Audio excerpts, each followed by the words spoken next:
ഇയ്യോബിൻ്റെ പുസ്തകം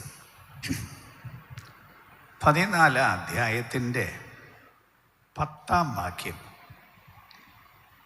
അടിസ്ഥാനമാക്കിയാണ് ഇന്ന് രാത്രി വചനം പറയാൻ എനിക്ക് പ്രേരണയുള്ളത്. ഇയ്യോബിൻ്റെ പുസ്തകം 14 അധ്യായം അതിൻ്റെ 10 വാക്യം ഇങ്ങനെയാണ് വായിക്കുന്നത്. പുരുഷനോ മരിച്ചാൽ ദ്രവിച്ചു പോകുന്നു, മനുഷ്യൻ പ്രാണനെ വിട്ടാൽ പിന്നെ അവൻ എവിടെ? ലോകത്തിന് അത്യാവശ്യമായിട്ട് ഉത്തരം കിട്ടണ്ട.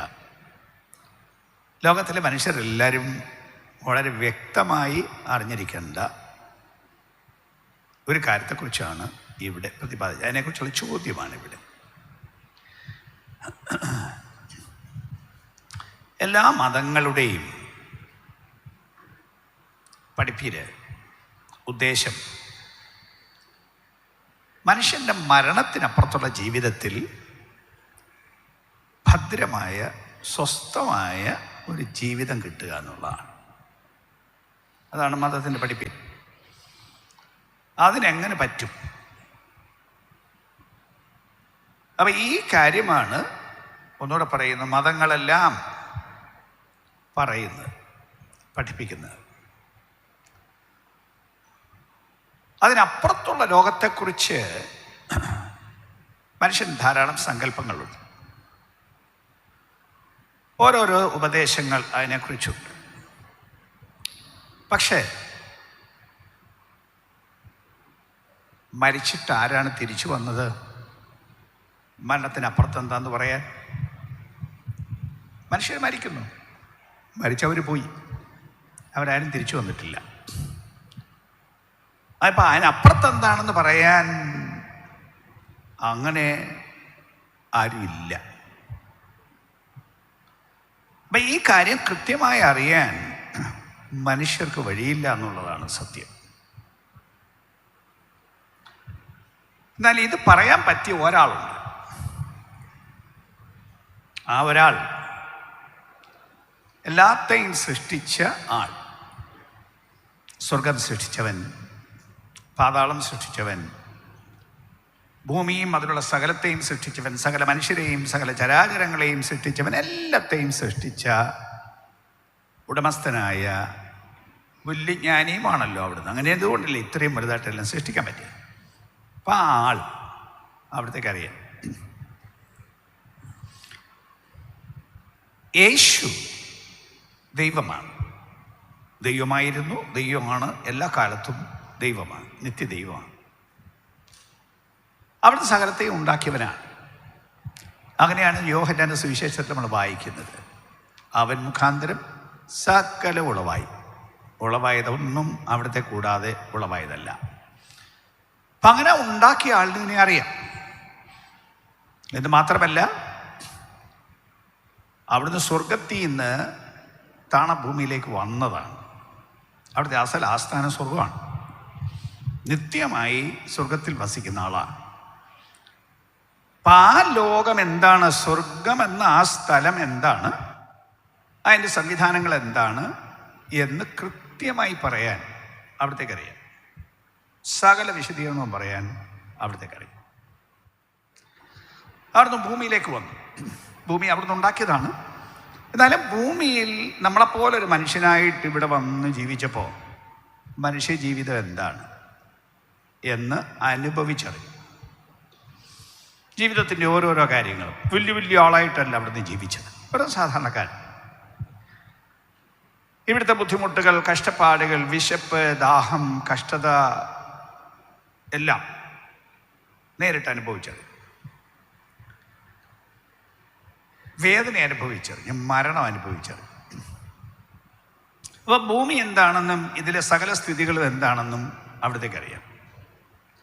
മാത്രമല്ല അവിടുന്ന് മരിച്ചു. അപ്പം അങ്ങനെ വരുമ്പോൾ മരണം എന്താണെന്നും അവിടുന്ന് അനുഭവിച്ചറിഞ്ഞു. മരിച്ചിട്ടടക്കപ്പെട്ടു. അങ്ങനെ കല്ലറയിൽ 3 ദിവസം ഇരുന്നു. കല്ലറയിൽ നിന്ന് പുറത്തു വന്നു. അപ്പം കല്ലറ എന്താണെന്നും മരിച്ചാൽ എങ്ങോട്ട് പോകുമെന്നും നേരിട്ട് അനുഭവിച്ച ആൾ അവിടുന്ന് പോയി. അവിടുന്നാണ് എഴുന്നേറ്റ് വീണ്ടും തിരിച്ച് സ്വർഗത്തിലേക്ക് പോയത്. അപ്പം ഈ മുഴുവൻ കാര്യങ്ങളും പ്രക്രിയയും പറയാനറിയാവുന്ന ഒരേ ഒരാൾ കർത്താവായ യേശുവാണ്, വേറെ ആരുമില്ല. അപ്പം ഈ കാര്യത്തെക്കുറിച്ച് കൃത്യമായി പറയാൻ പറ്റുന്നത് യേശുവിനാണ്, അവിടുത്തെ പരിശുദ്ധ വചനത്തിലാണ്.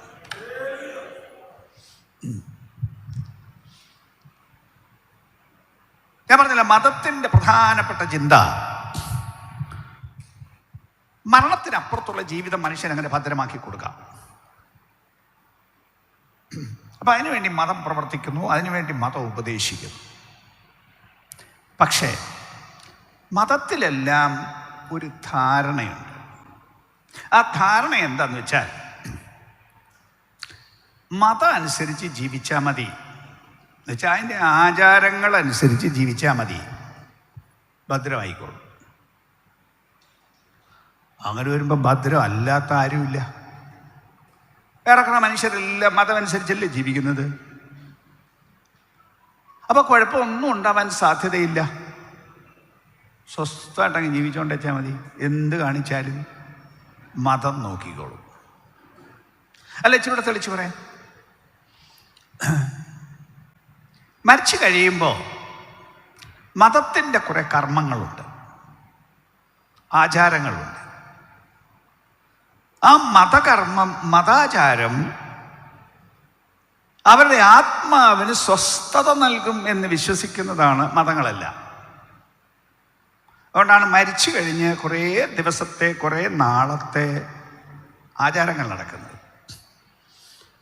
അപ്പോൾ ഇതെല്ലാത്തിൻ്റെ ഉദ്ദേശം ഇതാണ്, മരണത്തിനപ്പുറം ജീവിതം ഭദ്രമാക്കി കൊടുക്കണം.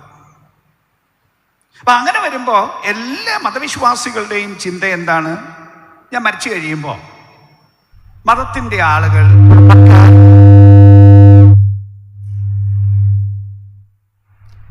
കാര്യമൊക്കെ നോക്കി ശരിയാക്കിക്കോളും, എനിക്ക് കുഴപ്പമൊന്നും സംഭവിക്കില്ല, അപ്പം ആർക്കും പേടിക്കാനൊന്നുമില്ല. ക്രിസ്തീയ മതം അങ്ങനെയൊക്കെ തന്നെ. മറ്റ് മതങ്ങൾ മാത്രമല്ല, ക്രിസ്തീയ മതത്തിലും ഇത് തന്നെയാണ് ധാരണ. എന്ന് ഞാൻ പറഞ്ഞാൽ, ബഹുഭൂരിപക്ഷം വരുന്ന ക്രിസ്ത്യാനികൾ അവരെല്ലാം വിശ്വസിക്കുന്നത്, ഞാൻ പറഞ്ഞില്ല ബഹുഭൂരിപക്ഷം വരുന്ന ക്രിസ്ത്യാനികൾ, എല്ലാവരും അല്ല എങ്കിലും ബഹുഭൂരിപക്ഷം വരുന്ന ക്രിസ്ത്യാനികൾ വിശ്വസിക്കുന്നത് മരിച്ചു കഴിഞ്ഞ് സഭയുടെ കുറേ ആചാരങ്ങളുണ്ട്, കർമാനുഷ്ഠാനങ്ങളുണ്ട്, മരണാനന്തര ക്രിയകളുണ്ട്. അപ്പം ആ ക്രിയകളിലൂടെ അവരെ രക്ഷിച്ച് കുഴപ്പമുള്ള സ്ഥലത്തു നിന്ന് രക്ഷപ്പെടുത്തി അവരെ സ്വസ്ഥതയിലാക്കിക്കോളും. ഒരു ശുദ്ധീകരണ സ്ഥലമുണ്ട്, അവിടെ വെച്ചൊക്കെ ശുദ്ധീകരിച്ച് റെഡിയാക്കി അങ്ങ് വിട്ടോളും. അപ്പൊ ഭൂമിയിലെ ജീവിതം എങ്ങനായിരിക്കണം എന്ന് മനുഷ്യൻ അത്ര ശ്രദ്ധിക്കേണ്ട കാര്യമില്ല. കാരണം സഭ ഏറ്റു, മതം ഏറ്റു. മതം ഏറ്റെങ്കിൽ പിന്നെ ഭൂമിയിൽ ഇത്ര ശ്രദ്ധിക്കേണ്ട കാര്യം എന്ത്? ഇതാണ് മതം.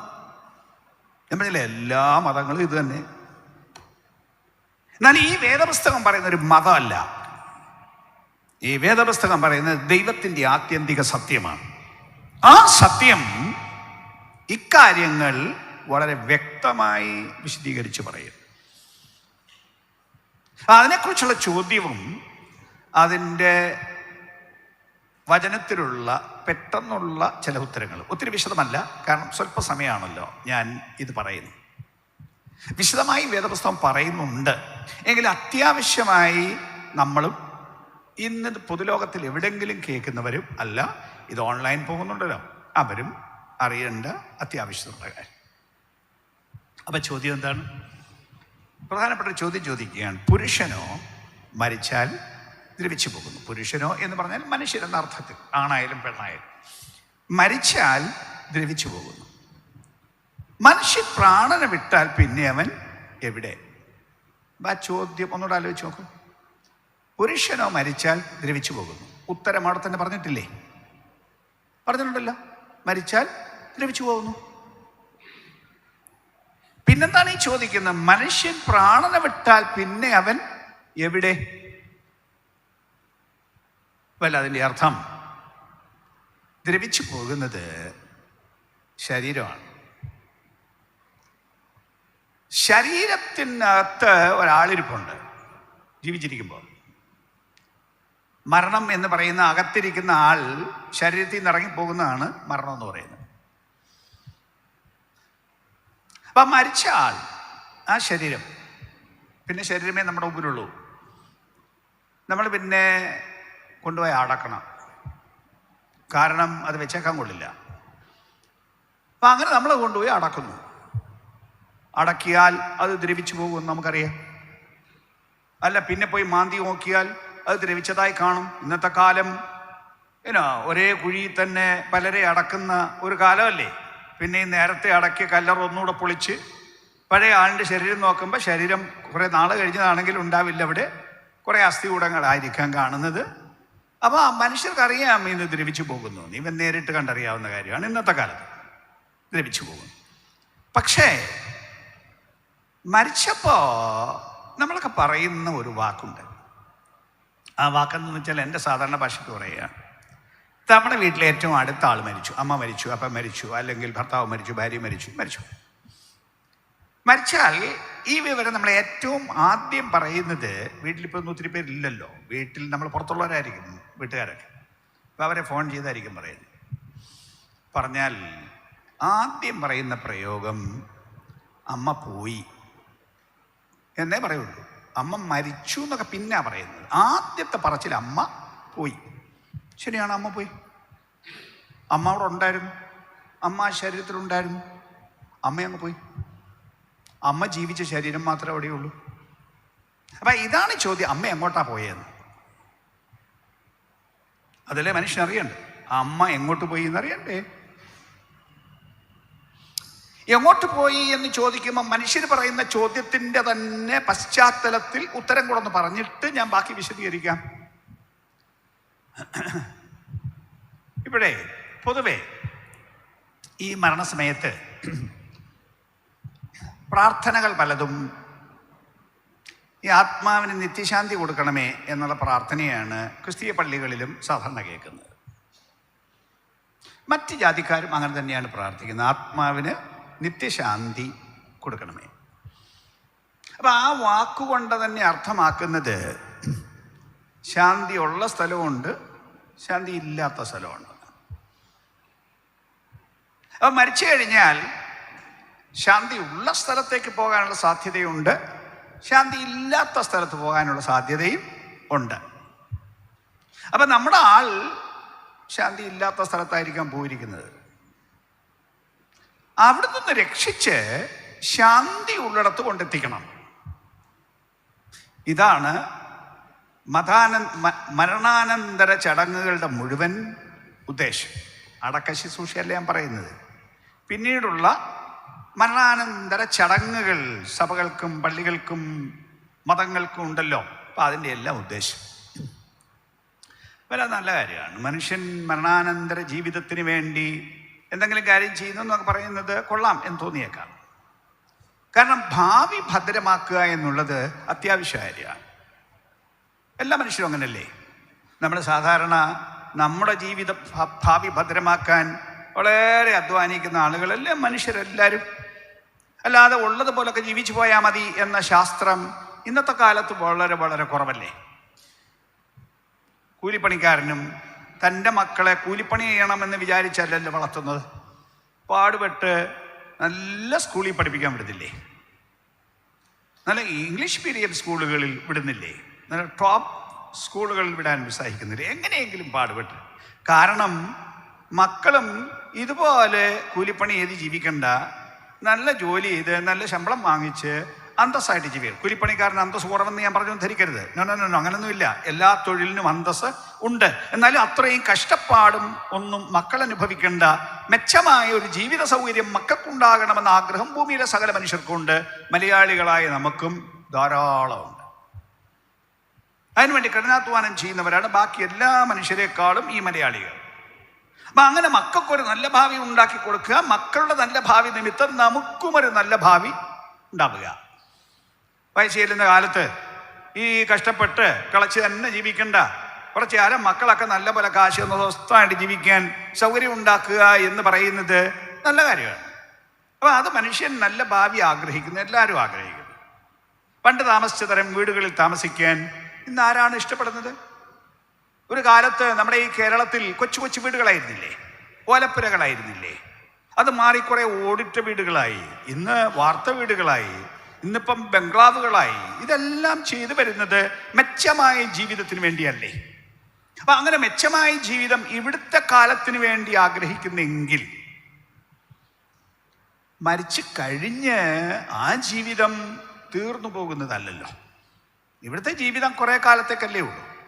എത്ര കാലം എന്ന് പറയാൻ നമുക്ക് ആർക്കും അറിയത്തില്ലല്ലോ. നമ്മൾ ആരെങ്കിലും എത്ര കാലം ജീവിച്ചിരിക്കുമെന്ന് പറയാൻ ആർക്കെങ്കിലും അറിയാവോ? മരണം എന്നാണെന്ന് ആർക്കറിയാം?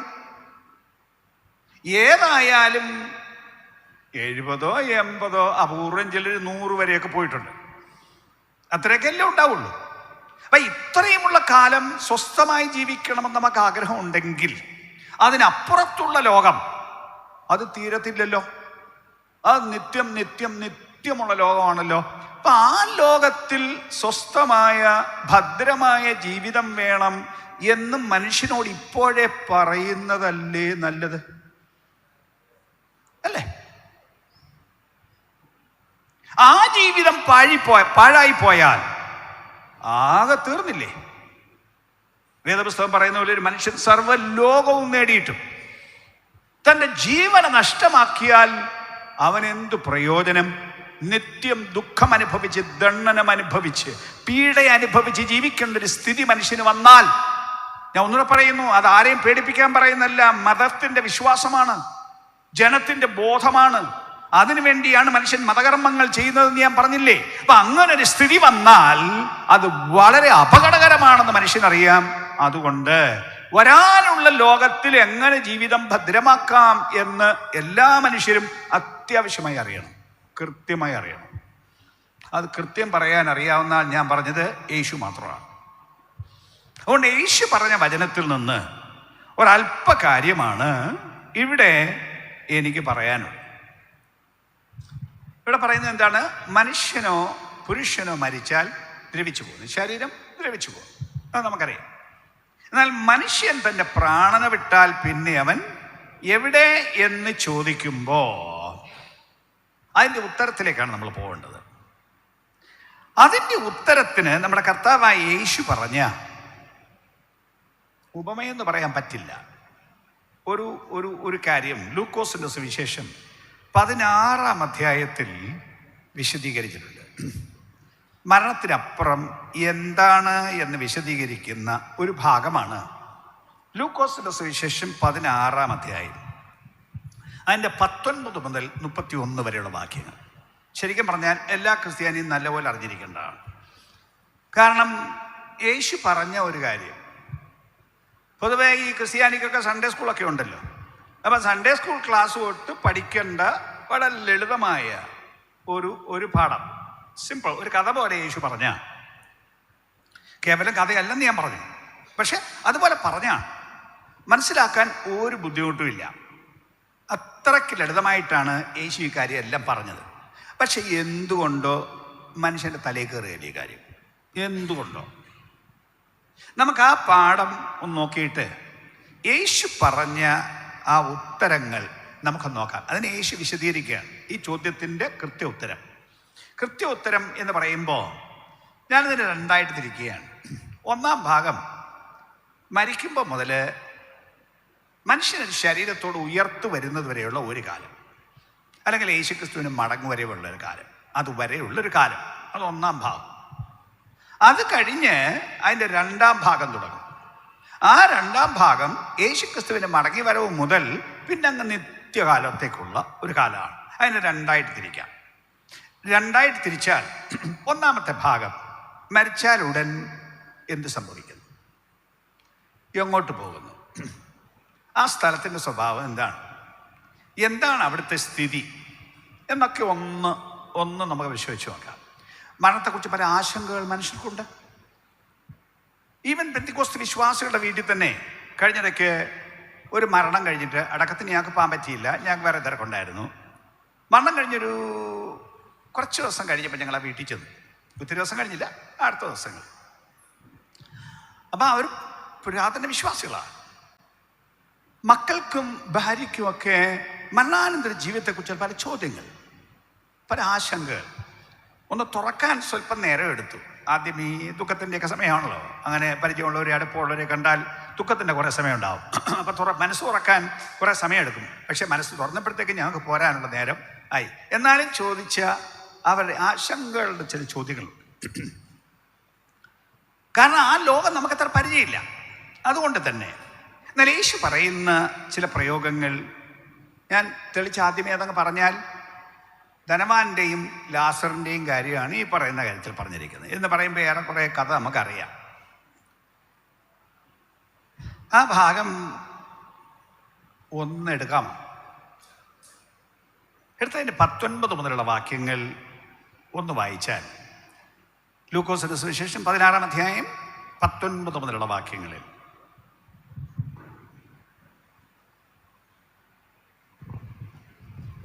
ധനവാനായൊരു മനുഷ്യനുണ്ടായിരുന്നു.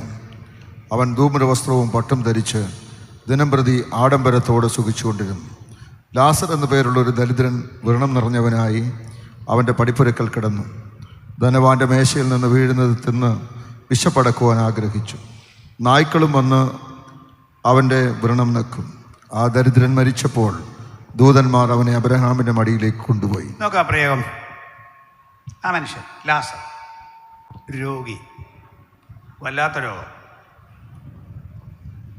വ്രണം നിറഞ്ഞ് പഴുത്ത് ചലമൊക്കെ ചാടി, ഈവൻ പുഴുവൊക്കെ ചാടി, വല്ലാത്തൊരു സ്ഥിതി. ആ മനുഷ്യൻ മരിച്ചു. മരിച്ചപ്പോൾ ഇവിടെ പറയുന്നത് ദൂതന്മാർ അവനെ അബ്രഹാമിൻ്റെ മടിയിലേക്ക് കൊണ്ടുപോയി ആണ് വിശദീകരണം. ദൂതന്മാർ അവനെ അബ്രഹാമിൻ്റെ മടിയിലേക്ക് കൊണ്ടുപോയി. നമുക്ക് മനസ്സിലാവുന്നൊരു ഭാഷയല്ലത്. കാരണം അബ്രഹാമും നമ്മളുമായിട്ട് നേരിട്ട് ബന്ധമില്ല. എന്നാൽ യഹൂദന്മാരോട് പറഞ്ഞ ഈ ഉപമ അവർക്ക് നല്ലപോലെ തിരിയും. അവർക്ക് അബ്രഹാം എന്ന് പറയുന്നത് അവരുടെ അപ്പനാണ്. അബ്രഹാം ഞങ്ങൾക്ക് പിതാവായിട്ടുണ്ട്. അവരുടെ പൂർവ്വ പിതാവ് അബ്രഹാമാണ്. അബ്രഹാമിൻ്റെ സന്താന പരമ്പരകളാണ് യഹൂദൻ. അപ്പം ശരിക്കും പറഞ്ഞാൽ ഒന്നുകൂടെ പറയുന്നു, അവരുടെ അപ്പനാണ് അബ്രഹാം. അബ്രഹാമിൻ്റെ മടിയിലേക്ക് കൊണ്ടുപോയി എന്ന് പറയുമ്പോൾ സാധാരണ ഒരു സാദൃശ്യം ഞാൻ പറയാം.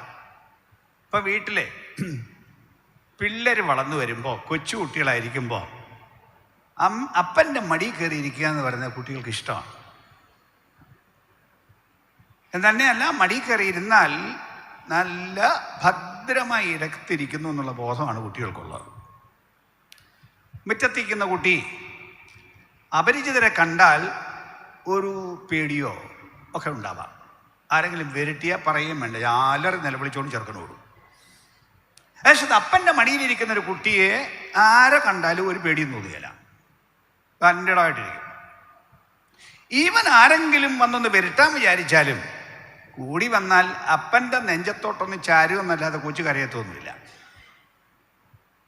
തൻ്റെ ഇടമുള്ള കുട്ടിയാണെങ്കിൽ ചിരിച്ചു കാണിക്കും എന്ന് പറഞ്ഞാൽ നിങ്ങൾ എന്നെ ഒന്നും ചെയ്യാനില്ലെന്ന്. കാരണം അപ്പൻ്റെ മടിയിലായിട്ടിരിക്കുന്നത്. അപ്പൻ്റെ മടി അങ്ങനെ സ്വസ്ഥതയുടെ സ്ഥലയിടമാണ്. കുട്ടിക്ക് അപ്പൻ്റെ മടി സ്വസ്ഥമായിടമാണ്. അബ്രഹാമിൻ്റെ മടി എന്ന് പറഞ്ഞാൽ അബ്രഹാമിൻ്റെ സന്താന പരമ്പരകളാണ് അവരെല്ലാം. അപ്പം അവിടേക്ക് കൊണ്ടുപോയി എന്ന് പറഞ്ഞാൽ സ്വസ്ഥമായ ഇടത്ത് കൊണ്ടുപോയി എന്നാണ് ആ വാക്കിൻ്റെ അർത്ഥം. അപ്പം ഈ മനുഷ്യൻ സ്വസ്ഥമായ ഇടത്തേക്ക് പോയി. അതാണ് അവിടെ പറയുന്നത്. ഒരു സ്ഥലം. അടുത്ത വാക്യം, ധനവാനും മരിച്ചു അടക്കപ്പെട്ടു. ധനവാനും മരിച്ചു അടക്കപ്പെട്ടു. മറ്റവനെ കുറിച്ച് അങ്ങനൊന്നും പറഞ്ഞിട്ടില്ല. പഞ്ചായത്തുകാരോട് എടുത്തുകൊണ്ട് പോയി കുഴിച്ചിട്ട് കാണും. കാരണം റോഡിൽ കിടന്നവനാണ്, വീട്ടിൽ കിടന്നവനല്ല, റോഡിൽ കിടന്ന ദരിദ്രൻ, ഭിക്ഷക്കാരൻ. പക്ഷെ ദൂതന്മാരാണ് അവനെ, ദൈവദൂതന്മാരാണ് അവനെ അബ്രഹാമിൻ്റെ മടിയിലേക്ക് എതിരേറ്റു കൊണ്ടുപോയത്. ഭിക്ഷക്കാർക്കെല്ലാം അങ്ങനെ സംഭവിക്കുമെന്നല്ല എൻ്റെ അർത്ഥം.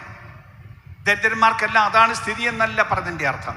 മറ്റേത് നല്ല ധനവാൻ ആഡംബരത്തോടെ സൂക്ഷിച്ചുകൊണ്ടിരുന്നു. നല്ല കൂടിയ വസ്ത്രങ്ങളെ അദ്ദേഹം ധരിക്കാറുള്ളായിരുന്നു. കാരണം അതിനൊക്കെ കൊണ്ട് ധനവാനാണ്. അപ്പൊ ആ ധനത്തിനൊത്തവണ്ണം അതിൻ്റെ പ്രൗഢിയിൽ ജീവിച്ചവൻ അദ്ദേഹം മരിച്ച് അടക്കപ്പെട്ടു. നല്ല അടക്കമൊക്കെ കിട്ടി.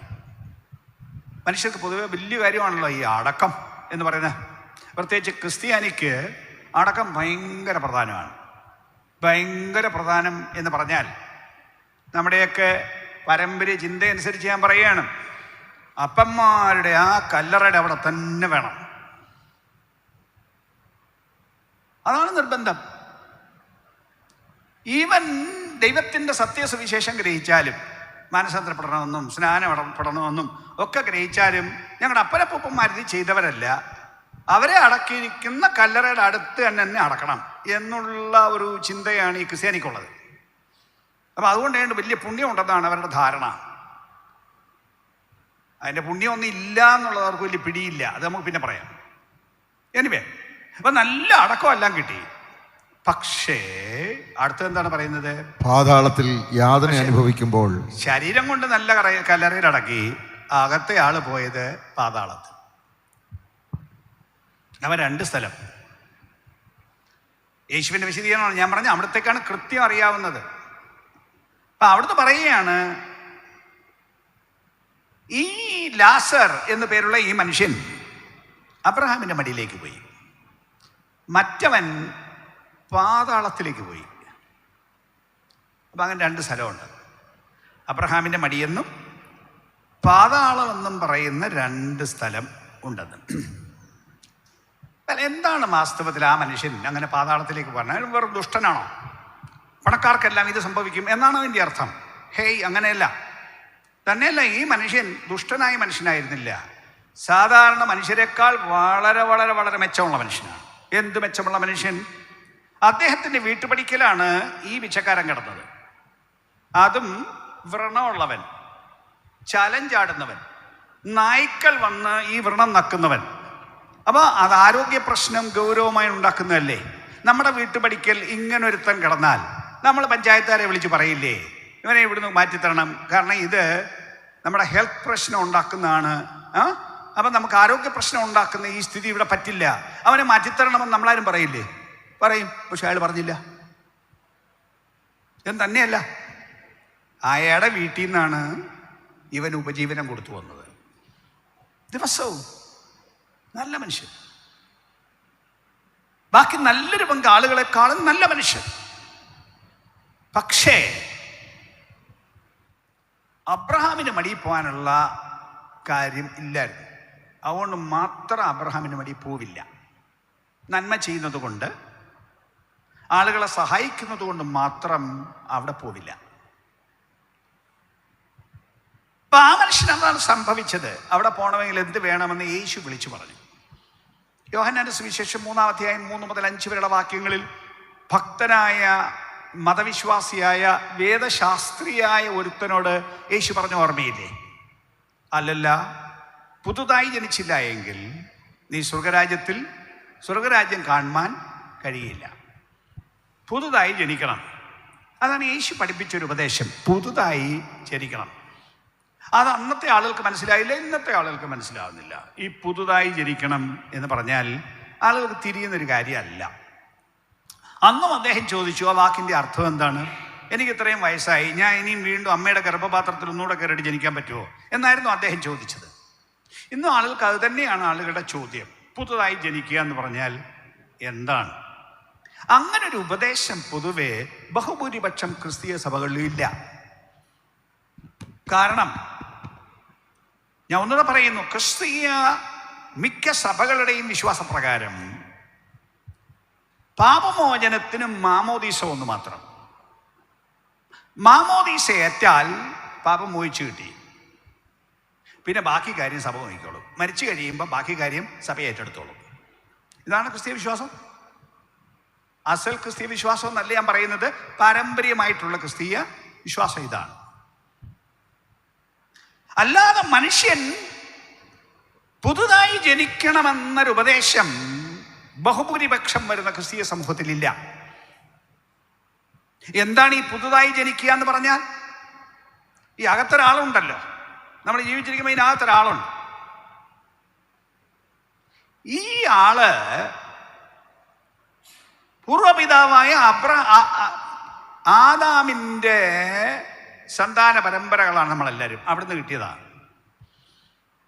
ഏക മനുഷ്യനാൽ പാപത്താൽ മരണവും ലോകത്തിൽ കടന്നു. ഇങ്ങനെ എല്ലാവരും പാപം ചെയ്ത് ദൈവദേശമില്ലാത്തവരായിട്ട്. അല്ലാത്ത ആരും ഭൂമിയിലില്ല. ഒരു ജാതിയിലും ഇല്ല, ക്രിസ്ത്യാനിയിലും ഇല്ല, നീതിമാൻ ആരുമില്ല, ഒരുത്തം പോലും ഇല്ല. അപ്പൊ ഇങ്ങനെ എല്ലാവരും പാപം ചെയ്ത കൂട്ടത്തിൽപ്പെട്ടതാണ് ക്രിസ്ത്യാനി. ആ ക്രിസ്ത്യാനിക്കും ആർക്കും ദൈവത്തിൻ്റെ അടുക്ക പോകണമെങ്കിൽ ഈ അകത്തെ ആളിന് മാറ്റം വന്നേ ഒക്കുള്ളൂ.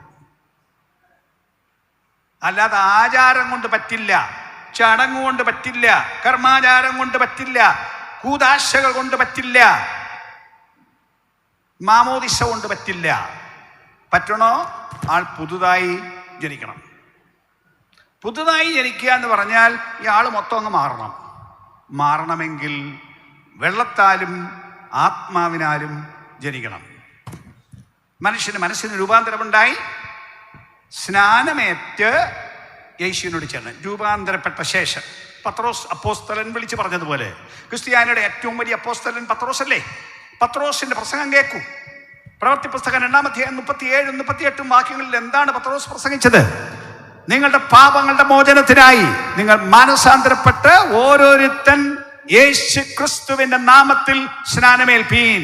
ഒന്നുകൂടെ പറയുന്നു, മാനസാന്തരപ്പെട്ട് നിങ്ങളുടെ പാപങ്ങളുടെ മോചനത്തിനായി ഓരോരുത്തൻ യേശു ക്രിസ്തുവിന്റെ നാമത്തിൽ സ്നാനമേൽപ്പീൻ. അത് ചെയ്യാതെ മനുഷ്യന് പാപമോചനം പ്രാപിക്കാൻ വഴിയില്ല. ഒന്നുകൂടെ പറയുന്നു, മാനസാന്തരപ്പെട്ട് യേശു ക്രിസ്തുവിന്റെ നാമത്തിൽ സ്നാനമേൽക്കണം. തറപ്പിച്ച് പറയുന്ന സുവിശേഷം യേശു വിളിച്ചു പറഞ്ഞത്, യോഹന്നാൻ സ്നാപകൻ വിളിച്ചു പറഞ്ഞത്, മാനസാന്തരപ്പെടുവീൻ. അത് ചെയ്യാത്ത മതാചാരം ആരെയും ക്രിസ്ത്യാനിയാക്കുന്നില്ല, ആരെയും സ്വർഗരാജ്യത്തിന് ഓഹരിക്കാരാക്കുന്നില്ല. നിങ്ങളെ മതത്തിൽ ചേർക്കുന്നു എന്ന് മാത്രം, നിങ്ങളെ പള്ളിയിൽ ചേർക്കുന്നു എന്ന് മാത്രം. സ്വർഗരാജ്യത്തിൽ ചേരണമോ? പുതുതായി ജനിക്കാതെ സാധ്യമല്ല. ഒന്നുകൂടെ പറയുന്നു, അതിന് മാനസാന്തരവും സ്നാനവും അത്യാവശ്യമായ ഘടകമാണ്. ഈ മനുഷ്യൻ നല്ല മനുഷ്യനായിരുന്നു, പക്ഷെ അത് ചെയ്തിരുന്നില്ല. അത് നിമിത്തം അദ്ദേഹം പോയ സ്ഥലം പാതാളമാണ്. മറ്റേ സ്ഥലം പേര് ഞാൻ പറഞ്ഞു, അബ്രഹാമിന്റെ മടി. പക്ഷേ പുതിയ നിയമകാലത്തേക്ക് വരുമ്പോൾ ആ വാക്കിന് സ്വല്പം മാറ്റം വരുന്നു. യേശു മരിക്കുന്ന സമയം ക്രൂശിൽ വേറെ 2 പേരെ കൂടെ ക്രൂശിച്ചിരുന്നല്ലോ. യേശു ക്രിസ്തുവിന്റെ ക്രൂശിന് അപ്പുറത്തും ഇപ്പുറത്തും 2 പേരെ കൂടെ ക്രൂശിച്ചിരുന്നല്ലോ. ആ ക്രൂശിൽ കുറെ സംഭാഷണങ്ങൾ നടന്നു. അവർ 3 പേരും വർത്താനം പറഞ്ഞു. ഒരുത്തൻ അവിടെ കിടന്നുകൊണ്ട് യേശുവിനെ ആക്ഷേപിച്ച് പരിഹസിച്ചു. അവർ 2 പേരും കള്ളന്മാരായിരുന്നു, മോഷ്ടാക്കളും കൊലപാതകരുമായിരുന്നു. അപ്പോൾ ഒരുത്തൻ ആക്ഷേപിച്ചപ്പോൾ മറ്റവൻ പറഞ്ഞു, നീ എന്താണ് ഇങ്ങനെ പറയുന്നത്? നമ്മൾ കുഴപ്പം കാണിച്ചു, നമ്മൾ ചെയ്ത തെറ്റിന് തക്ക ശിക്ഷ നമുക്ക് കിട്ടി. ഈ മനുഷ്യൻ ഒരു തെറ്റും ചെയ്തിട്ടില്ല. അപ്പൊ യേശുവിന്റെ ആളത്വത്തെ, അവിടുത്തെ വിശുദ്ധിയെ അംഗീകരിച്ചവനാണ് അവൻ. മാത്രമല്ല അവൻ യേശുവിനെ നോക്കി പറഞ്ഞു, അങ്ങ് രാജ്യത്വം പ്രാപിച്ചു വരുമ്പോ എന്നെ കൂടെ ഓർത്തുകൊള്ളണമേ എന്ന് പറഞ്ഞപ്പോ അർത്ഥം എന്തെന്നറിയാമോ? ഈ കിടക്കുന്നവൻ കേവലം മനുഷ്യനല്ല, ഇവിടുന്ന് മശിഹയാണ്, അവിടുന്ന് ദൈവമാണ്, അവിടുന്ന് രക്ഷകനാണ്, അവിടുന്ന് മടങ്ങി വരും എന്നവൻ വിശ്വസിച്ചു. രക്ഷയ്ക്കുള്ള മാർഗം അതാണ്. യേശു ദൈവപുത്രൻ എന്ന് വിശ്വസിക്കുകയും അവനെ വായ് കൊണ്ട് ഏറ്റുപറയുകയും ചെയ്താൽ മനുഷ്യൻ രക്ഷിക്കപ്പെടും. അത് ആ ക്രൂശിൽ അവൻ നിവർത്തിച്ച് മരണത്തിന്റെ നേരം അവനത് ചെയ്തു. അപ്പോൾ അവനോട് പറയുന്നത് ലൂക്കോസ് 23-ാം അധ്യായത്തിന് 43-ാം വാക്യത്തിൽ യേശു പറഞ്ഞു, ഇന്ന് നീ എന്നോടുകൂടെ പർദീസയിലിരിക്കും. വാക്യം ശ്രദ്ധിക്കണം, ഇന്ന് നീ എന്നോടുകൂടെ പർദീസയിലിരിക്കും എന്ന് യേശു അവനോട് പറഞ്ഞു. മരിക്കാൻ പോവാണ്, താമസിയാതെ മരിക്കും. മരിക്കുമ്പോ എന്നോട് കൂടെ പർദീസയിൽ ഇരിക്കും. അപ്പൊ അബ്രഹാമിന്റെ മടി എന്നതിന് പകരം ഇവിടെ ഉപയോഗിക്കുന്ന പദം പർദീസ എന്നാണ്. പർദീസ. എന്താണ് വാസ്തവത്തിൽ ഈ പർദീസ എന്ന് പറയുന്ന കാര്യം എന്ന് വേദപുസ്തകം വിശദീകരിക്കുന്നുണ്ട്. കൊരിന്ത്യർക്ക് എഴുതിയ 2-ാം ലേഖനം 12-ാം അധ്യായം അതിൻ്റെ 2ഉം 3ഉം വാക്യം വായിച്ചാൽ, 2 കൊരിന്ത്യർ 12-ാം അധ്യായത്തിൻ്റെ 2ഉം 3ഉം വാക്യം വായിച്ചാൽ അവിടെ ക്രിസ്തുവിലൊരു മനുഷ്യനെ എനിക്കറിയാം എന്ന് പറഞ്ഞിട്ട് പറയുകയാണ്. അവൻ 14 സംവത്സരം മുമ്പ് 3-ാം സ്വർഗത്തോളം എടുക്കപ്പെട്ടു, പർദീസയോളം എടുക്കപ്പെട്ടു. അപ്പൊ പർദീസ എന്നുള്ളത് മേലോകമാണ്, മേളിലാണ്. അത് 3-ാം സ്വർഗത്തിലാണ്.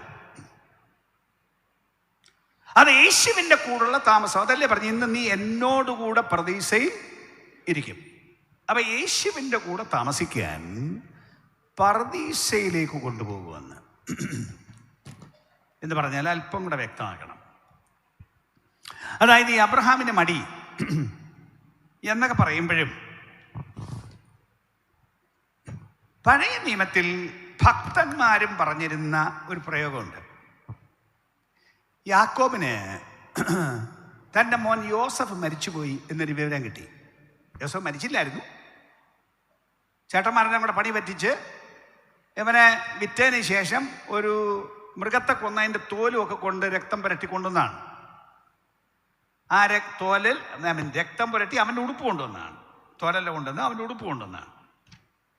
എന്നിട്ട് പറഞ്ഞു, നിന്റെ മകനെ ഏതോ ദുഷ്ടമൃഗം തിന്നുപോയി, ഞങ്ങൾക്ക് ഈ ഉടുപ്പ് കണ്ടു കിട്ടി, നിന്റെ മോൻ്റെ ആണോ നോയിക്കോ.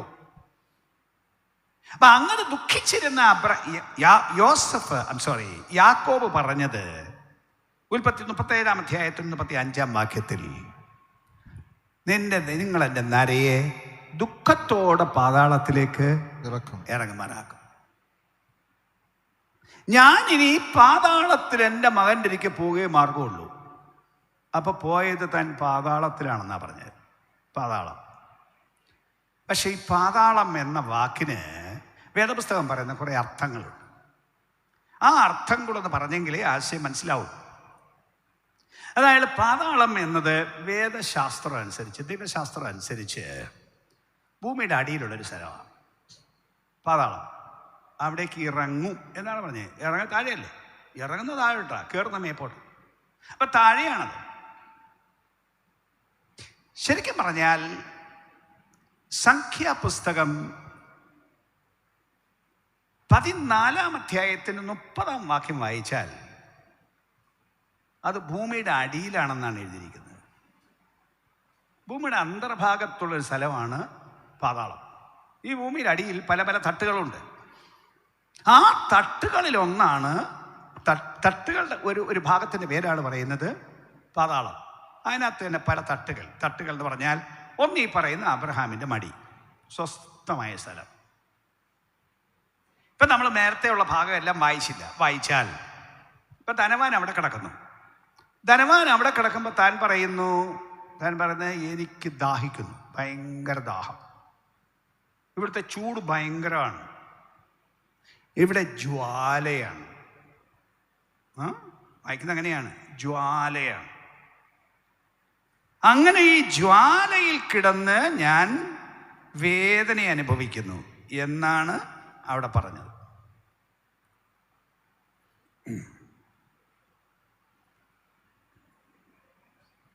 നോക്കൂ, അബ്രഹാം പിതാവേ എന്നോട് കരുണയുണ്ടാകണമേ. ലാസർ വിരലിൻ്റെ അറ്റം വെള്ളത്തിൽ മുക്കി എൻ്റെ നാവിനെ തണുപ്പിക്കേണ്ടതിന് അവനെ അയക്കണമേ. ഞാൻ ഈ ജ്വാലയിൽ കിടന്ന് വേദന അനുഭവിക്കുന്നു എന്ന് വിളിച്ചു പറഞ്ഞു. അപ്പോൾ നമുക്ക് ഭയങ്കര ദാഹം, സഹിക്കാൻ മേലാത്ത ദാഹം. അവിടെ തീയാണെന്ന്, അല്ല നമ്മുടെ ഇപ്പോഴത്തെ കാലത്തെ പോലെ ചൂടാണെന്ന് മാത്രമല്ല, കാലാവസ്ഥ ചൂട് അല്ല, അവിടെ തീയാണ്, അഗ്നിയാണ് അവിടെ, അതിലാണ് കിടക്കുന്നത്. അപ്പൊ അങ്ങനെ ഭയങ്കര വേദനയുടെ സ്ഥലം. അപ്പൊ നോക്കൂ, വേദന അനുഭവിക്കുന്നു.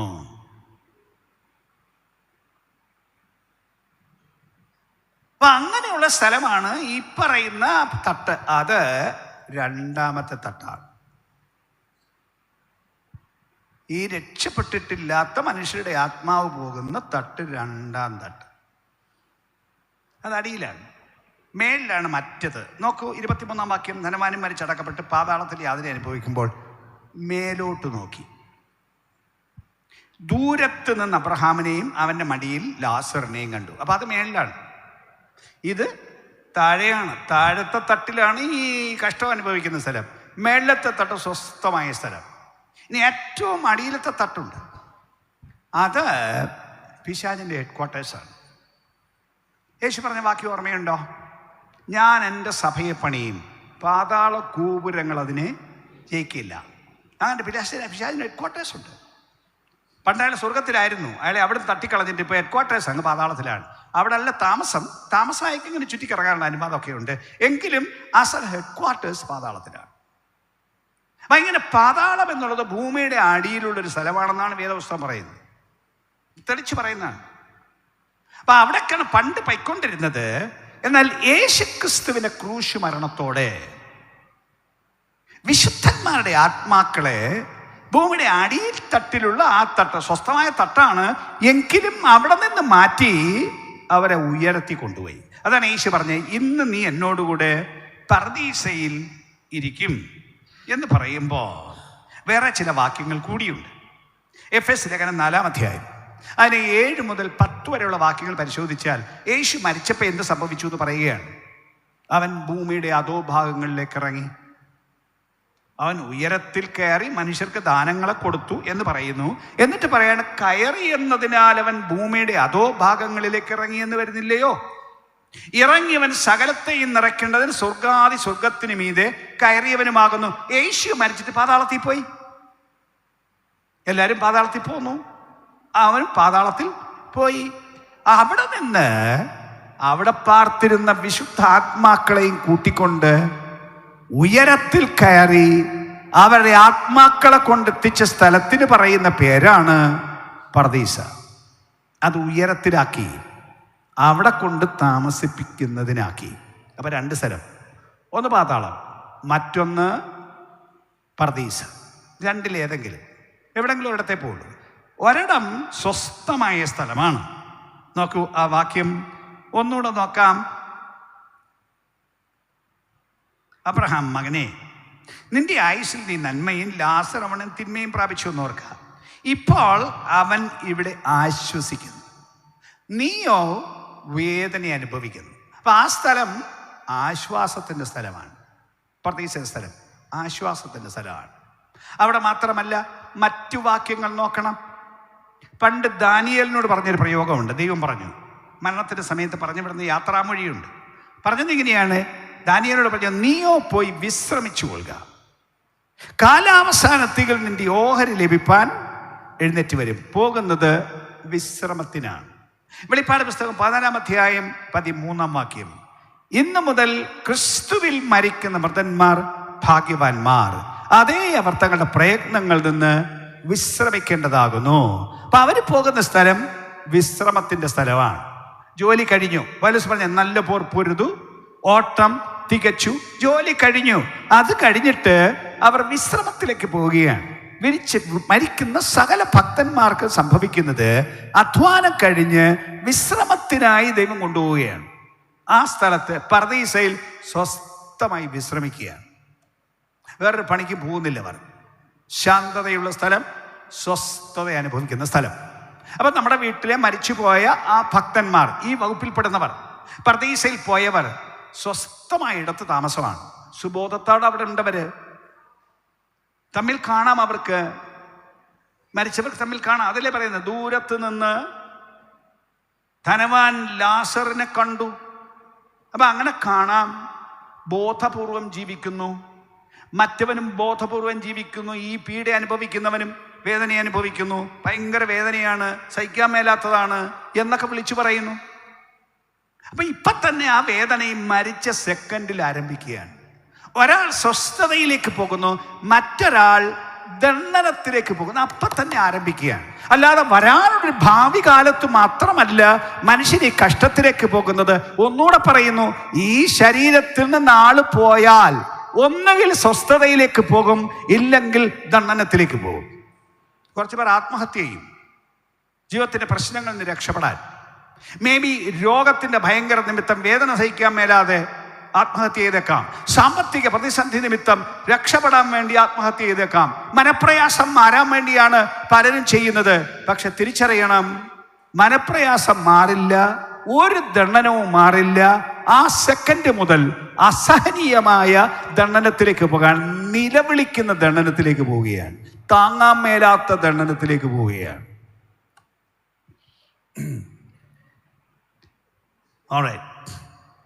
അപ്പൊ നോക്കൂ,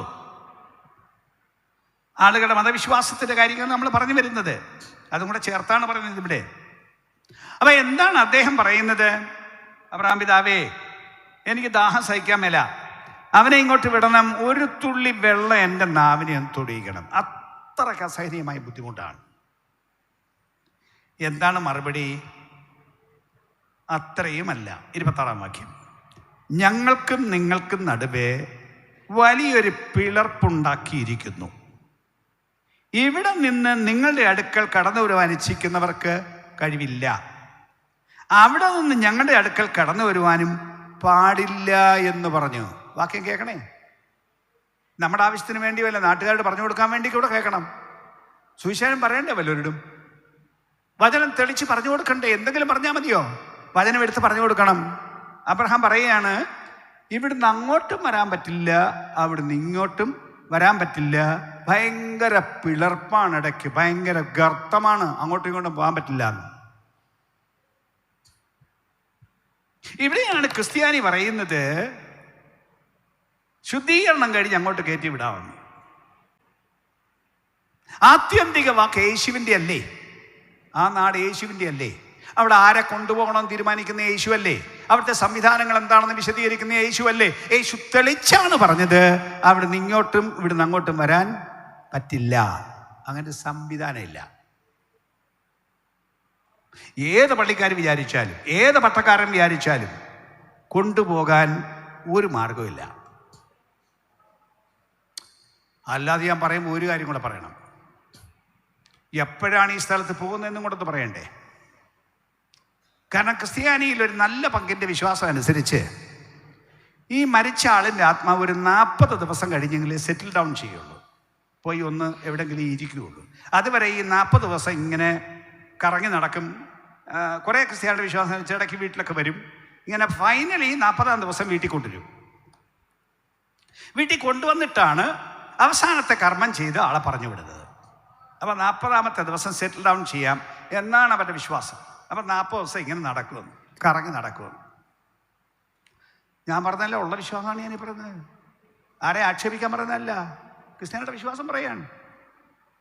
ഒരു പക്ഷെ അവർ ധരിക്കുന്നത് അല്ല, പക്ഷേ എന്നല്ല, അങ്ങനെയാണ്. യേശു 40-ാം പക്കമാണ് സ്വർഗത്തിൽ പോയത്, അതുകൊണ്ട് ഇവർ 40 ദിവസം ഇങ്ങനെ കറങ്ങുമെന്നാണ്. അല്ലെന്നേ, യേശു 3-ാം ദിവസം മരിച്ചവൻ ഉയർത്തെഴുന്നേറ്റു.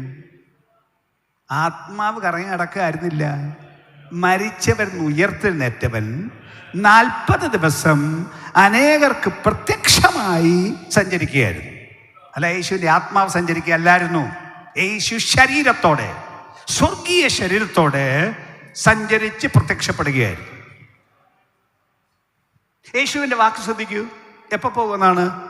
ഇന്ന് നീ എന്നോടുകൂടെ പർദീസയിൽ ഇരിക്കും. ഇന്ന് എപ്പോ? മരിച്ച ദിവസം പറയാണ്, മരിക്കുന്ന ദിവസം പറയാണ്, ഇന്ന് നീ എന്നോടുകൂടെ പർദീസയിൽ ഇരിക്കും. വാക്കിൻ്റെ അർത്ഥം, ഈ ശരീരത്തിൽ നിന്ന് എപ്പോൾ ആള് പോകുമോ അന്നേരം എവിടെ പോകാൻ റെഡിയായിരുന്നോ അവിടെ പോകും. അത്രയേ ഉള്ളൂ. ലളിതമായി പറയുകയാണ്, എവിടെ പോകാൻ റെഡിയായിരുന്നോ അവിടെ പോകും. പർദീസയിൽ പോകാൻ റെഡിയായിരുന്നോ പർദീസയിൽ പോകും. ദൂതന്മാര് വന്ന് കൊണ്ടുപോകും. അകമ്പടി വരുന്ന ദൂതന്മാരുണ്ട്. ജീസസ് കുറെ ഭക്തന്മാർ അങ്ങനെയും കണ്ടിട്ടുള്ളത് കേട്ടിട്ടുണ്ടോ? മരിക്കുന്ന നേരം ദേ ദൂതൻ വരുന്നു എന്നൊക്കെ പറഞ്ഞ ചില ആളുകളെ കണ്ടിട്ടുണ്ടോ? അതേന്നേ, വരും അങ്ങനെ ദൂതൻ. നിങ്ങളുടെ വീട്ടിൽ എൻ്റെ വീട്ടിൽ സംഭവിച്ചത് ഞാൻ കേട്ടിട്ടുണ്ട്. ദൂതന്മാർ വന്ന് കൊണ്ടുപോകും. അല്ല, മറ്റവരെയും അതിന് തക്ക ആളും വന്ന് കൊണ്ടുപോകും. ചിലർ മരണനേരത്തിൽ ആലറി നിലവിളിക്കാറില്ലേ? ദേ ചങ്ങലയും കൊണ്ടുവരുന്നു എന്ന് പറയുന്നത് കേട്ടില്ലേ? കൊണ്ടുപോകാൻ കാലം വന്നു എന്നേ, അതിൻ്റെ ദൂതം വന്നു കൊണ്ടുപോകാൻ. അപ്പൊ അങ്ങനെ തന്നെയാണ്. അപ്പൊ ഒന്നെങ്കിൽ പാതാളം അല്ലെങ്കിൽ പർദീസ. എന്ന് പോകും? അന്ന് പോകും. ക്രിസ്ത്യാനിയെ വഞ്ചിക്കപ്പെടരുത്. മതം എന്തെങ്കിലുമൊക്കെ പറഞ്ഞു പഠിപ്പിച്ച് നിങ്ങൾക്കൊരു മിഥ്യാധാരണ തന്ന് നിങ്ങളെ രക്ഷിച്ചോളുമെന്ന ധാരണ ആസ്ഥാനത്താണ്. അങ്ങനെ രക്ഷിക്കാൻ ഒരു വഴിയില്ല. അവനവൻ ശരീരത്തിലിരിക്കുമ്പോൾ ചെയ്തത് നല്ലതാകിലും തീയതാകിലും അതിന് തക്കവണ്ണം പ്രാപിക്കേണ്ടതിന് നാം ഏവരും ക്രിസ്തുവിന്റെ ന്യായാസനത്തിന്റെ മുമ്പാകെ വെളിപ്പെടണം. ഒന്നുകൂടെ ഞാൻ വിളിച്ചു പറഞ്ഞു, ഏത് ക്രിസ്ത്യാനിയും കേൾക്കണം, തിരിച്ചറിയണം. ഈ പുസ്തകമാണ് സത്യം, ഇതിനപ്പുറം വേറെ ഒരു സത്യമില്ല. ഈ പുസ്തകം പറയുന്നു, യേശു പറയുന്നു, ഇതാണ് വഴി, വേറെ വഴിയില്ല. ജീസസ് റബലഹതിനികസ്യ. സത്യം തിരിച്ചറിയാതെ വണ്ണം മനുഷ്യന്റെ മനസ്സിനെ കുരുടാക്കിയ ഈ ലോകത്തിന്റെ അധിപതി ഇങ്ങനെ പലതും മനുഷ്യനെ പറഞ്ഞ് മനസ്സിലാക്കിയിരിക്കുന്നിടത്ത് ഇന്ന് രാത്രി ആ യാഥാർത്ഥ്യത്തിന്റെ മേൽ ആധിപത്യം ഏറ്റെടുക്കാൻ ഞാൻ ഈ സഭയോടും വന്നുകൂടിയ പെന്തിക്കോസ്തുകാരോടും പറയും. ഇത്തരത്തിൽ പറഞ്ഞ് പഠിപ്പിച്ച് സത്യം തിരിച്ചറിയാൻ കഴിയാതെ മനുഷ്യനെ മിഥ്യാബോധത്തിലാക്കി പാതാളത്തിലേക്ക് വിടുന്ന ഈ സമ്പ്രദായത്തിൽ നിന്ന് മനുഷ്യൻ രക്ഷപ്പെടണം. ഹൃദയ ദൃഷ്ടി പ്രകാശിച്ചു വരണം. ഈ ബ്ലസ് ഇളമ്പലെന്ന് പറഞ്ഞ യോഗം നടത്തുന്ന ഈ ദിവസം, ഇന്ന് രാത്രി ഈ അന്തരീക്ഷ മണ്ഡലത്തിന്റെ മേൽ, ഈ ഇളമ്പൽ പ്രദേശത്തെ ആകാശമണ്ഡലത്തിന്റെ മേൽ ഒരു സ്വാതന്ത്ര്യം ഉണ്ടായി വരട്ടെ. ചില കണ്ണുകൾ തുറക്കപ്പെടേണ്ടതിന് ദൈവപ്രവൃത്തി, ആത്മപ്രവൃത്തി അന്തരീക്ഷത്തിന് മേൽ വെളിപ്പെട്ടു വരട്ടെ. സത്യം തിരിച്ചറിയുവാൻ ചില കണ്ണുകൾ തുറക്കപ്പെടട്ടെ.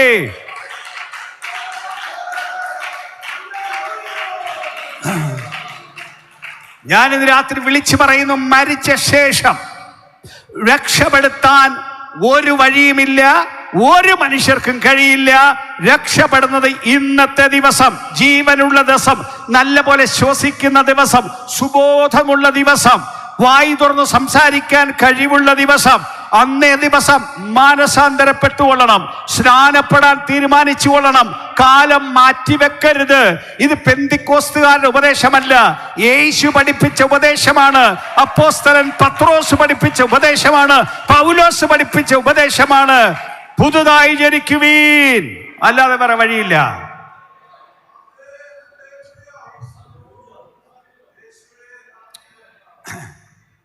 ആമേൻ. അപ്പൊ ഈ കാലം ഞാൻ ഒന്നുകൂടെ പറയുന്നു, ഒരു കൂട്ടർക്ക് സ്വസ്ഥതയുടെ കാലമാണ്. വിശ്രമിക്കാൻ പോയിരിക്കുകയാണ്. അവരുടെ എനിക്ക് വേറെ പണിയൊന്നും ചെയ്യത്തില്ല. അവരുടെ ആർക്ക് വേണ്ടിയും പ്രാർത്ഥിക്കാൻ പോവില്ല. അങ്ങനെയാണ് വചനം പറയുന്നത്. ഞാൻ മുമ്പ് വായിച്ച വാക്യല്ലേ, ദാനിയേലിനോട് പോയി വിശ്രമിച്ചു കൊള്ളുക, കാലാവസാനത്തിൽ നിന്റെ ഓഹരി ലഭിപ്പാൻ എഴുന്നേറ്റ് ഒരു. ഏറ്റവും ഭക്തനായിരുന്നു ദാനിയേൽ. ദൈവം ഒരു റിമാർക്കും പറഞ്ഞിട്ടില്ലാത്ത ഒരുത്തൻ എന്ന് മാത്രമല്ല, അത്രയ്ക്ക് ഭക്തനെന്ന് ദൈവവും ലോകവും സാക്ഷിച്ച ആളാണ് ദാനിയേൽ. പുതിയ നിയമത്തിലെ വാക്യം ഞാൻ പറഞ്ഞില്ലേ, ഇന്നു മുതൽ കർത്താവിൽ മരിക്കുന്ന വൃതന്മാർ ഭാഗ്യവാന്മാർ. അതേ അവർ തങ്ങളുടെ പ്രയത്നങ്ങളിൽ നിന്ന് വിശ്രമിക്കേണ്ടതാകുന്നു. അവരുടെ പ്രവൃത്തി അവരെ പിന്തുടരുന്നു. മരിച്ചു കഴിഞ്ഞ് വേറെ ആരും നിങ്ങൾക്ക് വേണ്ടി പ്രാർത്ഥിക്കില്ല. മരിച്ചവരും നിങ്ങൾക്ക് വേണ്ടി പ്രാർത്ഥിക്കുന്നില്ല. ജീവനോടിരിക്കുന്ന നിങ്ങൾക്ക് വേണ്ടിയും മരിച്ച ആരും പ്രാർത്ഥിക്കുന്നില്ല. മരിച്ചിട്ട് ഉയർത്തെഴുന്നേറ്റ് സ്വർഗത്തിൽ പോയ യേശു പ്രാർത്ഥിക്കും എന്നല്ലാതെ മരിച്ചവരെ പ്രാർത്ഥന കേൾപ്പിച്ചിട്ടില്ല. സുഹൃത്തുക്കളെ, തിരിച്ചറിയണമേ. അവരുടെ പേരും പറഞ്ഞ് ഇക്കാര്യങ്ങൾ ഗ്രഹിപ്പിക്കുന്ന ക്രിസ്തീയ സമൂഹം തിരിച്ചറിയട്ടെ. അങ്ങനെ സംഗതിയില്ല.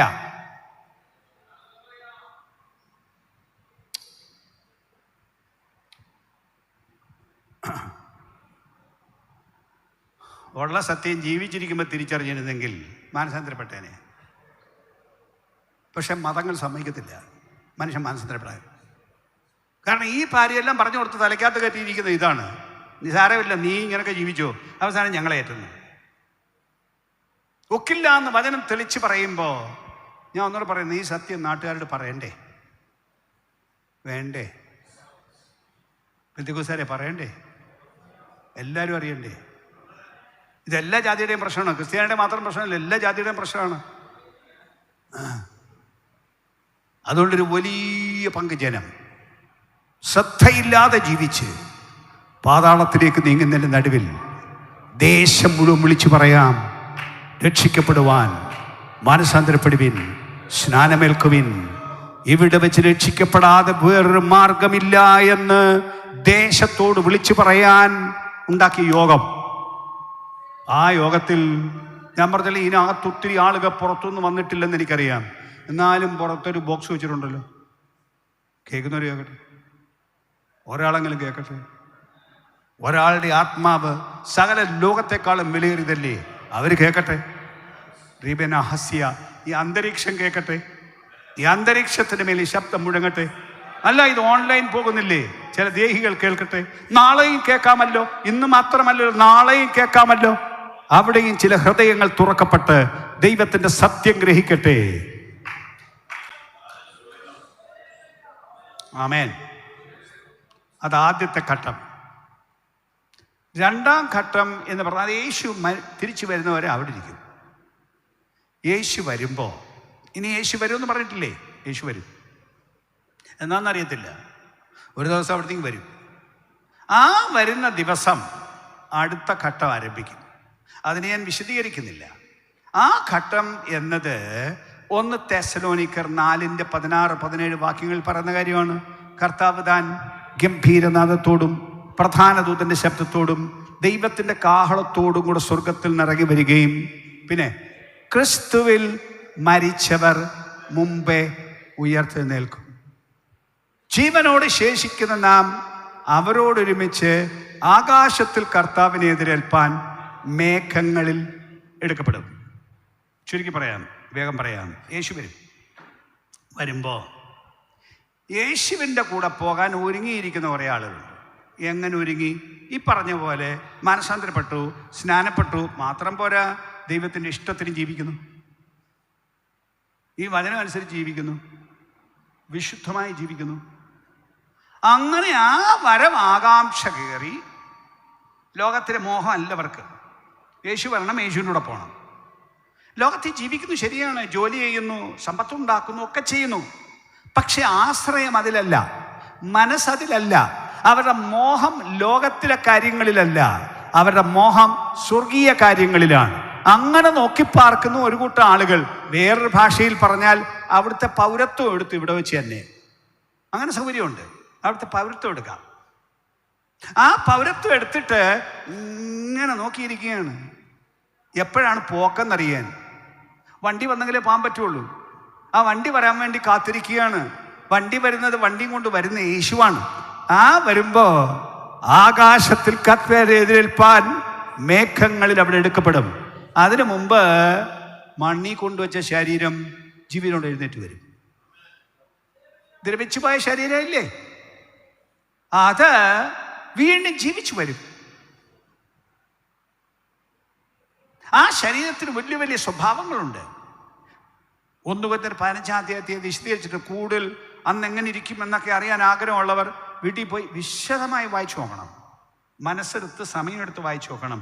1 Corinthians 15 ആ ശരീരത്തിൻ്റെ സ്വഭാവ ഗുണങ്ങളെല്ലാം അവിടെ പറഞ്ഞിട്ടുണ്ട്. അങ്ങനെ ഒരു ശരീരത്തോടെ എഴുന്നേറ്റ് വരും. അല്ല, ജീവനോടിരിക്കുന്ന മനുഷ്യരും ഒരു സെക്കൻഡ് കൊണ്ട് അങ്ങനെ അങ്ങ് മാറും. ഇതങ്ങ് മാറും, ഈ മണ്ണങ്ങ് മാറും. ഈ മണ്ണ് മേപ്പോട്ട് കൊണ്ടുപോകാൻ കൊള്ളില്ല. ഈ മണ്ണ് ഭൂമിയിൽ താമസിക്കാനേ ഉള്ളൂ. പക്ഷെ എൻ്റെ വീട്, നിങ്ങളുടെ വീട് ഭൂമിയല്ല, അത് യേശുവിൻ്റെ രാജ്യമായ സ്വർഗമാണ്. അവിടെ കൊണ്ടുപോകാൻ ഈ ശരീരം കൊള്ളില്ല. ഇത് കളഞ്ഞിട്ട് വേറെ ഒരു ശരീരത്തോട്, മഹത്വത്തിൻ്റെ ഒരു ശരീരത്തോട് ആ വീട്ടിൽ കൊണ്ടുപോകും. സ്തോത്രം. അതാണ് ഒന്നാമത്തെ സംഭവം. ആ ശരീരം തരുന്നതാണ്. ശരീരം മാത്രമല്ല, വീട്ടിലും കൊണ്ടുപോകും. വീട്ടിലും കൊണ്ടുപോകുന്നു മാത്രമല്ല, അവിടെ ചുമ്മാതെ കൊണ്ടുപോയി പാട്ടും പാടി അവിടെ അങ്ങ് താമസിപ്പിക്കുകയല്ല, അവിടെ സ്ഥാനവും മാനവും ഒക്കെ കൊടുത്ത് അവരെ മാനിക്കുകയാണ്. എന്ന് പറഞ്ഞാൽ, ഭൂമിയിൽ ജീവിച്ചില്ലേ, ജീവിച്ച കാലത്ത് കുറേ പ്രവൃത്തി ചെയ്തില്ലേ, അതെല്ലാം കണക്ക് നോക്കി അതിനുള്ള പ്രതിഫലം കൂടെ കൊടുക്കും. അതൊന്നും കുറേ പേർക്ക് അറിയില്ല. ആളുകൾ ധരിക്കുന്ന ഒരു ദിവസം സ്വർഗത്തിൽ വരും, സ്വർഗം വരും, ഞാനും കൂടെ സ്വർഗത്തിൽ കയറിപ്പോവും എന്ന് മാത്രമാണ് ആളുകൾ ധരിച്ചിരിക്കുന്നത്. അങ്ങനൊന്നും അല്ലെന്നേ. അവിടെ എല്ലാവരും ഒരുപോലെ അല്ല, എല്ലാവരും ഒരേ റാങ്കുകാരല്ല.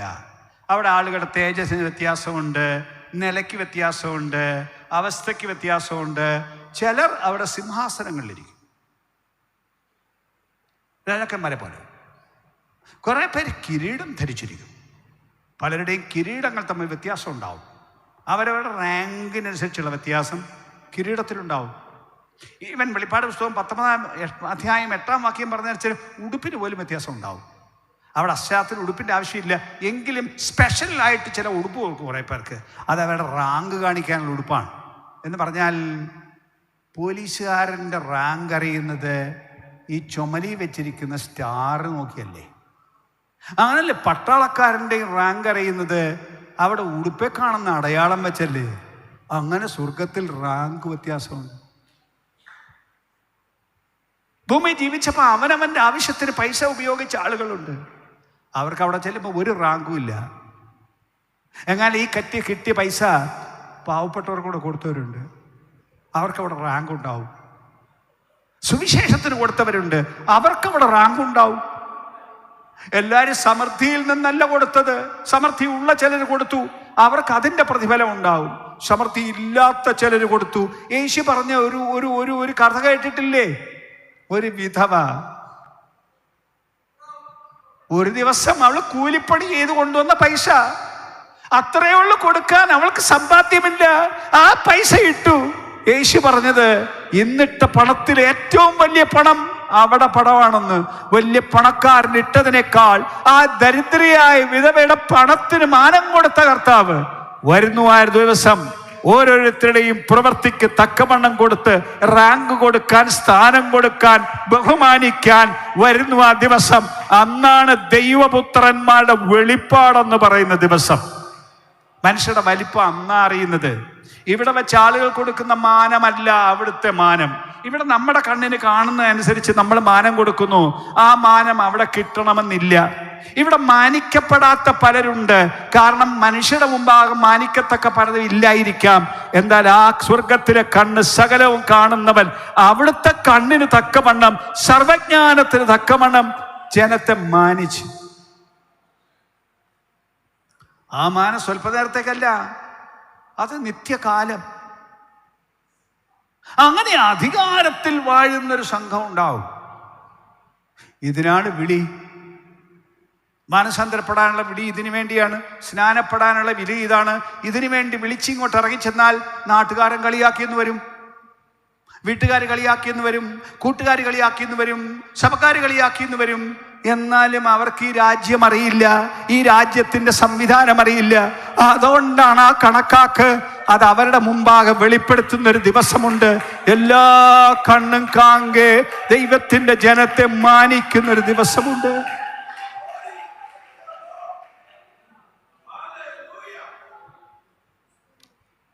അവിടെ പോയി റാങ്ക് വാങ്ങിക്കാൻ വല്ലതൊക്കെ ചെയ്തിട്ടുണ്ടോ? അതോ മാനസാന്തരപ്പെട്ട് സ്നാനപ്പെട്ടു എന്നും പറഞ്ഞ് ഇരിക്കുന്നേ ഉള്ളോ? പോരാന്നേ വല്ലതൊക്കെ ചെയ്യണം. പൈസയില്ലേ ഉള്ളത് ദൈവരാജ്യത്തിന് കൊണ്ട് ചെലവഴിക്കണം. പാവപ്പെട്ടവരുടെ കൂടെ കൊടുക്കണം. വലിയ വീട് വെക്കുന്നില്ലേ? വീട് വെക്കുന്ന സമയത്ത് പാവപ്പെട്ടവരുടെ കൊച്ചു വീടോട് വെച്ച് കൊടുക്കണം. വലിയ പണം മുടക്കി മക്കളെ കെട്ടിക്കുന്നില്ലേ? മക്കള് കണ്ടമാനം കാശ് വാങ്ങി കെട്ടുന്നില്ലേ? പാവപ്പെട്ട പെമ്പിളാരെ കെട്ടിക്കാതെ എത്ര എണ്ണം കേരളത്തിൽ നിൽപ്പുണ്ട്? അവർക്കൂടെ സഹായം ചെയ്യണം. ഉപജീവനത്തിന് വഴിയില്ലാതെ ജീവിക്കുന്നവരില്ലേ? അവരെ കണ്ടിട്ട് കണ്ണുമടച്ചു പോകാതെ ഉള്ളതിൻ്റെ ഒരു അംശം, ഈവൻ ദരിദ്രന്റെ ആവട്ടെ, ഒരംശം അവർ കൂടെ കൊടുത്താൽ അതിന് സ്വർഗരാജ്യത്തിൽ പ്രതിഫലമുണ്ട്. രാത്രി ഇത് പറഞ്ഞ് ഞാൻ നിർത്തുന്നു. ആ രാജ്യം നോക്കി ജീവിക്കണം, ഭാവി നോക്കി ജീവിക്കണം. ഇവിടുത്തെ കാര്യം നോക്കി ജീവിക്കരുത്. ഇവിടുത്തെ കാര്യം നോക്കി ജീവിക്കാൻ നിങ്ങൾ നിരാശപ്പെടും. ആ രാജ്യം വരുന്നു. ആ രാജ്യം വിശ്വാസത്താൽ കാണണം. ആ രാജ്യം ഈ വചനം വായിച്ച് കാണണം. ഇതിന്റെ പ്രസംഗം കേട്ട് ആ രാജ്യം കാണണം. അവിടുത്തെ സംവിധാനം അനുസരിച്ച് ഇന്ന് ജീവിച്ചാൽ ആ ജീവിക്കുന്നവരാണ് വിളിച്ചു പറയുന്നത് ഞങ്ങളുടെ പൗരത്വമോ സ്വർഗത്തിലാകുന്നു. കേവലം ഇവിടെയല്ല, ഞാൻ ഇന്ത്യൻ പൗരനാണെന്ന് സത്യം. ഞാൻ ഈ രാജ്യത്ത് ജനിച്ചവൻ, ഇന്ത്യൻ പൗരത്വം നിലനിർത്തുന്നവൻ. പക്ഷേ എനിക്ക് വേറൊരു പൗരത്വമുണ്ട്. ആ പൗരത്വം എൻ്റെ 12ാമത്തെ വയസ്സിൽ സ്വീകരിച്ച ഒരു പൗരത്വമാണ്. ആ പൗരത്വത്തെക്കുറിച്ച് എനിക്ക് അന്നുള്ളതിനേക്കാൾ കൂടുതൽ അഭിമാനം. അന്ന് ഞാൻ ബാലനായിരുന്നു, എനിക്ക് ഒത്തിരി അറിയില്ല. ഇന്ന് ഒത്തിരി അറിയാമെന്നല്ല, കൂടുതൽ അറിയുന്നു. അറിയുന്നതിന്റെ വെളിച്ചത്തിൽ ആ രാജ്യത്തിന്റെ പൗരനായി തീർന്നതിൽ അഭിമാനത്തോടെ ജീവിക്കുന്നവനാണ് ഞാൻ, അന്തസ്സായി ജീവിക്കുന്നവനാണ് ഞാൻ. ഞാൻ പെന്തിക്കോസ്തുകാരൻ എന്ന് പറയുന്നതിൽ അഭിമാനിക്കുന്നവനാണ്. കാരണം അത് ഈ പുസ്തകത്തിന്റെ വഴിയാണ്. അതുകൊണ്ട് ദൈവത്തിന്റെ വഴിയാണ് അത് എന്നൊന്നുകൊണ്ട് നാട്ടുകാർ പുച്ഛിക്കട്ടെ, കളിയാക്കട്ടെ. യോഹന്നാൻ പറയും നമ്മുടെ അപ്പനെ അറിയത്തില്ല, അതുകൊണ്ട് നമ്മളെ അറിയത്തില്ല എന്ന് പറയും. ദൈവത്തിന്റെ വഴി അറിഞ്ഞെങ്കിലല്ലേ നമ്മളെ കൂടെ മാനിക്കാൻ പറ്റുള്ളൂ. അത് കുഴപ്പമൊന്നുമില്ല, ഇന്നിങ്ങനൊക്കെ മാനിക്കാതെ പോകട്ടെ. ഒന്നുകൂടെ വിളിച്ചു പറയുന്നു, ദൈവപുത്രന്മാരുടെ വെളിപ്പാടിന്റെ ദിവസം വരും. എല്ലാ മനുഷ്യരുടെയും മുമ്പാകെ ദൈവം തന്നെ ജനത്തെ മാനിക്കുന്ന ദിവസം വരും.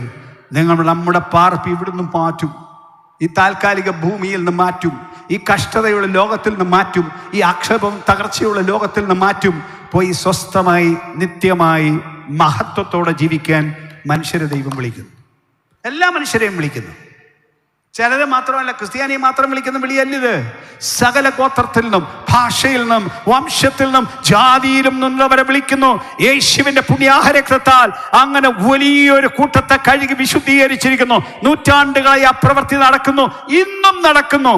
ഇന്ത്യ രാജ്യത്തും ഇന്നും എല്ലാ ജാതിയിൽ നിന്നും എല്ലാ കുലത്തിൽ നിന്നും യേശു വിളിച്ച് വിശുദ്ധീകരിച്ച ജനമുണ്ട്. ഏത് ബ്രാഹ്മണ കുലത്തിൽ നിന്ന് തുടങ്ങി ഏത് കുലത്തിൽ നിന്നും യേശു വിശുദ്ധീകരിച്ച ജനം ഇന്ന് ഇന്ത്യ രാജ്യത്തുമുണ്ട്.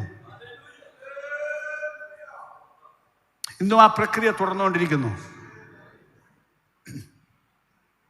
സകല ജനവുമേ, നാട്ടുകാരും ഇതിനകത്തിരിക്കുന്നവരുമായുള്ളവരെ, ആ ചോദ്യത്തിന് ഉത്തരം പറയണം. ഇവിടുന്ന് ശരീരത്തിൽ നിന്ന് ആൾ പോയാൽ, നമ്മുടെ ആൾ പോയാൽ എവിടെ പോകും? നല്ല ഉറപ്പാണ്. നല്ലതാരും ജീവിക്കരുത്. ഭാവി ഭദ്രമാക്കണം. ഒന്നുകൂടെ പറയുന്നു, ഭാവി ഭദ്രമാക്കണം. ഇല്ലെങ്കിൽ കുഴപ്പമുണ്ടെന്ന് നേരത്തെ തിരിച്ചറിയണം. തിരിച്ചറിഞ്ഞെങ്കിലേ ഇപ്പം ശരിയാക്കാൻ പറ്റുള്ളൂ. അതുകൊണ്ട് മതവുമൊക്കെ പറയുന്നത് കേട്ട് കണ്ണുമടച്ച് അതിൻ്റെ പുറകെ പോകാതെ ഒന്നുകൂടെ ഞാൻ വിളിച്ചു പറയുന്നു, ഈ വചനം അറിയുവാനായി എൻ്റെ ഹൃദയദൃഷ്ടി തുറക്കണമേ എന്ന് ഒന്ന് പ്രാർത്ഥിക്കൂ. ദൈവം തുറന്നു തരട്ടെ, ഹൃദയങ്ങൾ തുറന്നു വരട്ടെ.